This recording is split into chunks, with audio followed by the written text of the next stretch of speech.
Several people we talked to say they'll gladly take the money the government is giving them, but some say it's only a temporary solution to a larger problem.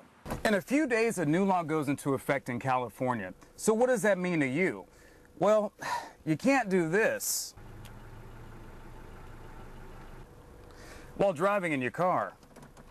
With gas prices rising to more than $4 a gallon, many people we talked to said they won't be filling up their tank anytime soon. So the question is, where does all that recycling go that we put in our recycling bins? What comes here to the Sacramento Recycling and Transfer Center, where it's brought in by huge trucks and dumped onto what is known as a tipping floor. It's then loaded onto a conveyor belt where it goes up to a group of people who are ready to sort it. Kurt Standen tells us more about the process. This is our first sorting platform, and mostly what they are doing is separating out some of the cardboard and some of the trash and some of the larger, bulkier metal pieces that aren't really good to be picked up by the magnet. And as they do that, the material will pass by them onto a set of screens. And those screens are sets of shafts with discs on them that allow paper to walk right up the incline while bottles, cans, and other material drop below and can be separated again by dropping into another conveyor. From there, the sorted paper, aluminum, and plastic will go into silos. When full, the bottom of the silo lets out onto a conveyor belt, sending it to a baler. Once bundled, the product is ready to be sold. And that's the process. When it comes to recycling, every little bit you do can make a big difference.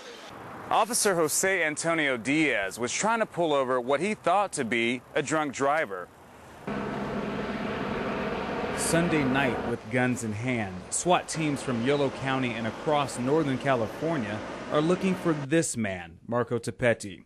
Tapetti was traveling down County Road 5 near 99 when Deputy Antonio Diaz alerted him to pull his car over. Following up on a call about a possible DUI and hostage situation, Diaz wanted a word with Tapetti. Initially, the subject had pulled over, and then he took off. There was a short pursuit where then he took off foot bail. A short time later, the deputy put out that there had been shots fired and that he needed assistance. The shots came from a high-powered rifle used in killing the peace officer.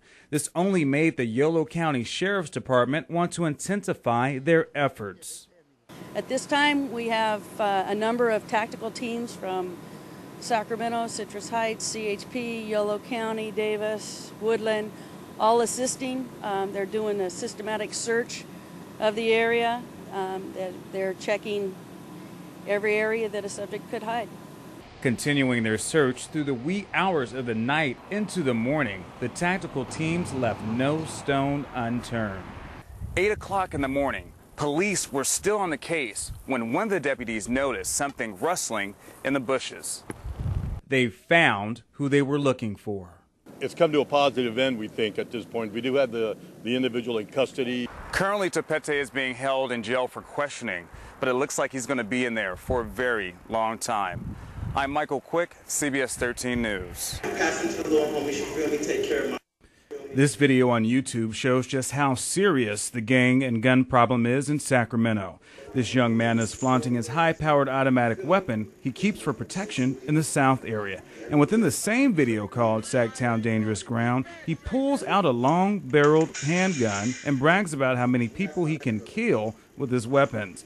The raw video glamorizes violence and gives us an inside look at a subculture rarely seen by any average citizen. Some of these young men even brag about selling drugs for a living. Whatever you want, we got it. We like a grocery store. In this video called Sacktown Raw 2, it shows young girls engaged in vicious fights with bloody consequences.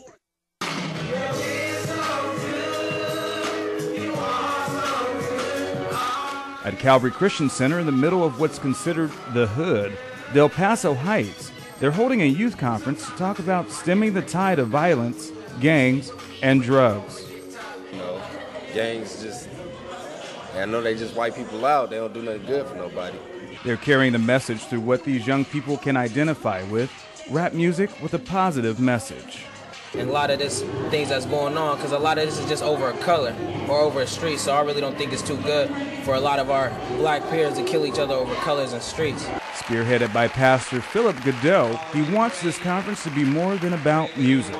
The youth are also attending workshops on economic empowerment in areas such as real estate investment and job preparation. And this church is like real youth, and like everybody's involved, and they're nice, and they make other youth want to come. Youth Minister Carlos Gonzalez says there is hope because he too was a gang member. The hope is looking right at you in the face. I'm the hope. I was there. I used to live that way. Jesus Christ changed my life, and he could change the youth of today. Any situation, any circumstance, whatever their background, God can change anybody's life. There is hope.